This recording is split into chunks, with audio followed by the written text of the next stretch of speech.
Hi there, my name is Pastor Brad. I'm the youth and family pastor at Salina First Church of God. And I want to welcome you into this week's Going Deeper podcast, a spot where we can curiously engage Scripture as we grow deeper in our faith together. We're going to be continuing our series today of Our Soul Cries Out, our investigation of the book of the Psalms. We're going to do that by taking a look at the fifth and final book of the Psalms. Now, Book 5 of the Psalms contains Psalms 107 through 150. And the major theme that we see in this book is the recognition that God hears and sees his people, and the wonderful and abounding hope that comes with that revelation. A lot of the Psalms in this section of Scripture really center around God's people crying out to the Lord and recognizing that the Lord sees them, that he hears them, and really focusing on the hope that comes with the certainty of who God is. Now, just a quick word on hope.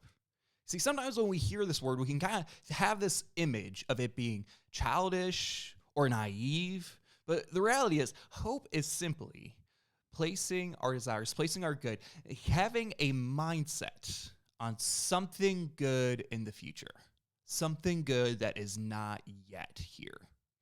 Now, sometimes we can say that's naive because, well, the future is in flux. The future is turbulent, and very few things are guaranteed for us in the future. But the reality is, when we hope in God, we can place a different kind of hope, a different kind of assured hope, because we are hoping on something and on someone that's true. Hope in God is something unlike any other hope that we can have. It has this blessed assurance. If we can unlock that if we can actually live into this blessed assurance, it will change the way we're able to operate and relate in this world. To draw out these themes of hope and hoping in who God is, we're going to take a deep dive into Psalm 108. Now, Psalm 108 was written by King David, and really it's a psalm that's all centered on the character of who God is. See, David, in the midst of a time of trouble, turns his heart to praise, reminds himself of who God is, and then places his trust in him in the midst of trial and hardship. Let's check it out. Psalm begins here, Psalm 108, verse 1. It says, "My heart, O God, is steadfast. I will sing and make music with all my soul. Awake, harp and lyre. I will awaken the dawn. I will praise you, Lord, among the nations. I will sing of you among the peoples, for great is your love. Higher than the heavens, your faithfulness reaches to the skies." Now, already at the very start of this psalm, in verses 1 and 2, we see David acknowledge the way that he's praying to God in three very specific ways. One, he's praising him just bodily. We know that if he's praising or if he's writing or if he's singing, he is praising physically. We also see that he's praising with all of his heart. Now, heart in the ancient context is a little different than the way we might think of heart today, where it might be more emotional kind of language. Heart in the ancient context, on the ancient understanding, had a lot to do with decisions. It had a lot to do with the way that we acted. It had a lot to do with what we decided to do with our lives. Now, if we consider that, a more modern equivalent for the ancient concept of heart might be mind. The thing that's governing the way that we're acting, the thing that's governing what we're doing from place to place, how we're thinking. And finally, he says he praises with all his soul. And I point these three out because he is essentially praising God with all that he is. He's praising him with his body. He's praising him with the ancient equivalent heart, which is our mind. And he's praising him with a soul. Body, mind, and soul. He is praising to God. Now, the second half of this section kind of reveals why he's praising God with body, mind, and soul, why he's giving so much praise to this figure of who God is. And the two qualities that David keys in on is that God is love and God is faithful. Now, this word love is translated from the Hebrew word hesed. Hesed can also be translated as mercy or a loyal kind of love or a covenant kind of love. It is a kind of love that is steady, that will not be shaken from place to place. It is a merciful, giving, self-emptying kind of love. And that is the love that David is pointing to as who God is. Now, his second characteristic might be a little confusing for us if we think about it. He says that God is faithful. Now, typically we kind of think of this idea of faith, of faithfulness, as something that we can be to God, that we can be loyal to God, that we can be devoted to God, that we can be adhering to God's ways. But it's interesting to think of God being faithful.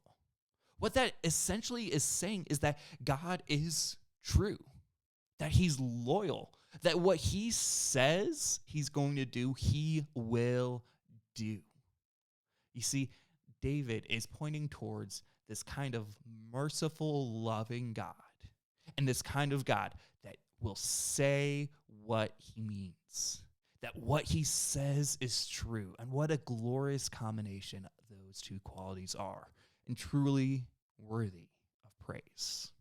Now, certainly both of these qualities key us into why we might be able to have a different kind of hope when we consider our hope in God. Our text is going to continue here in verse 5, where it says, "Be exalted, O God, above the heavens, let your glory be over all the earth. Save us and help us with your right hand, so that those you love may be delivered."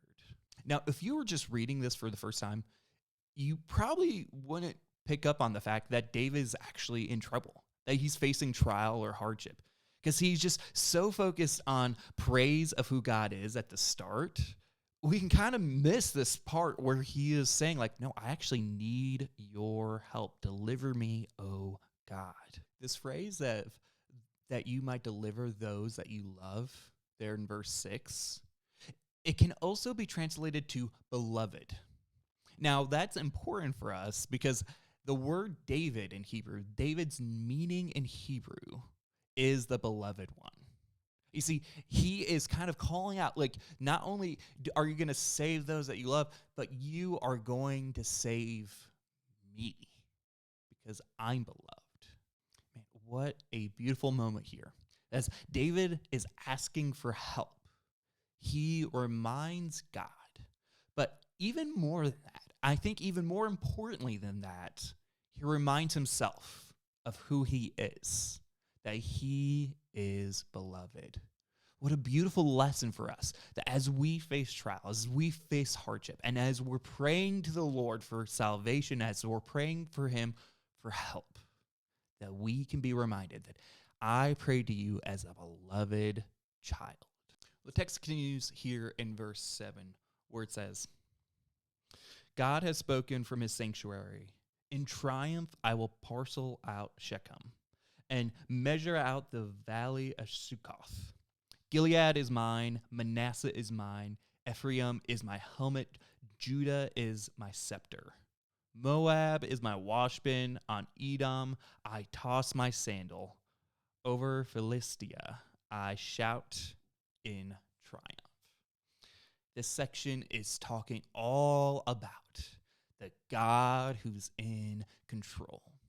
The first couple verses, the first two verses, is talking all about how God is in control over the lands of Israel.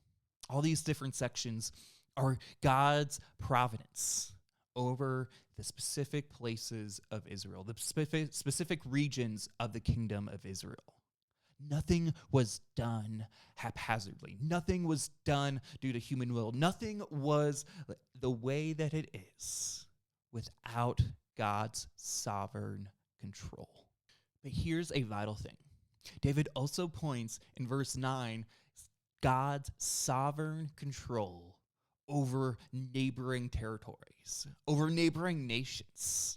You see, God is not some kind of local deity. He's not just some ancient God of old of like, hi, if you pray to me, I will keep this small region in my blessing.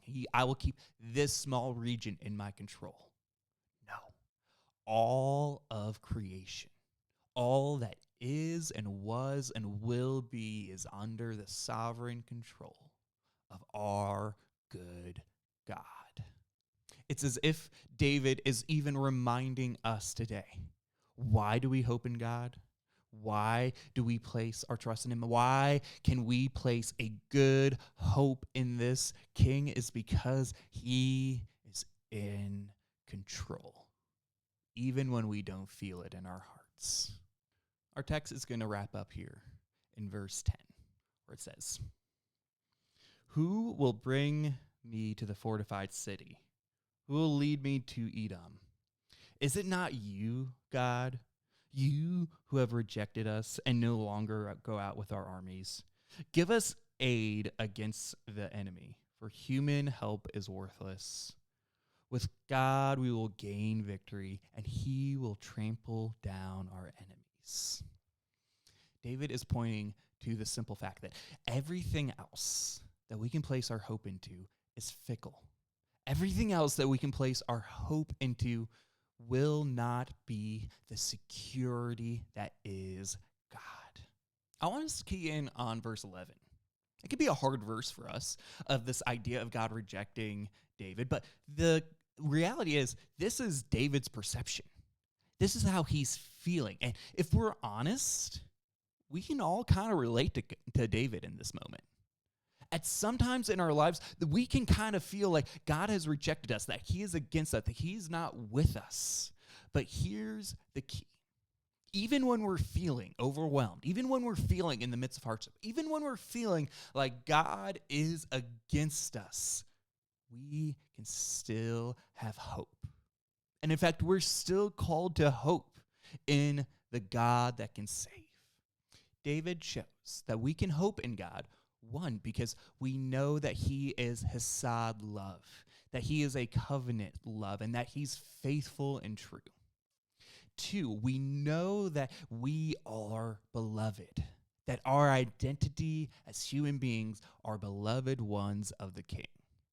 And three, we know that he is in control, so that we can rightly put our hope in God.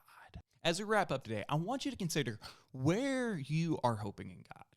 Or maybe consider a way that you might be called to hope in God more. You see, we hope in God because we hope in what is true but not yet fulfilled. We hope in what is certain but is not yet. You see, there is a word of hoping for something that is true, and that is trust.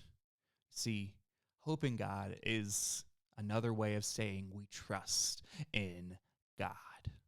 You see, the reality is God will do what is good. What he says he will do, he will do. And whether we believe in that or not, it will happen because what he says is true and good. The question is not whether or not God will do what is good. The question is always whether or not we will learn to trust him in the in-between moments. Well, that's all we got for this week.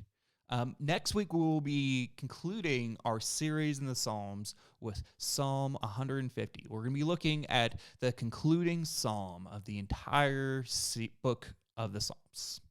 And we're going to kind of recap what we've been talking about as kind of a final podcast for this series. And if you want to hear more about Psalm 108 and Book 5 of the Psalms, I invite you to come to our Going Deeper Bible study. We're going to be meeting at Salina First Church of God from 7 to 8 p.m. Friends, I hope that this message has met you in a good spot today. I hope that you can take this word with you and let it transform you and grow you in some way. Now, wherever you're at, wherever you find yourself in your spiritual journey, I wanted to thank you for coming in and growing a little deeper together. I pray that no matter where you're at, whatever you may be facing, that you might find the Lord's peace and blessings.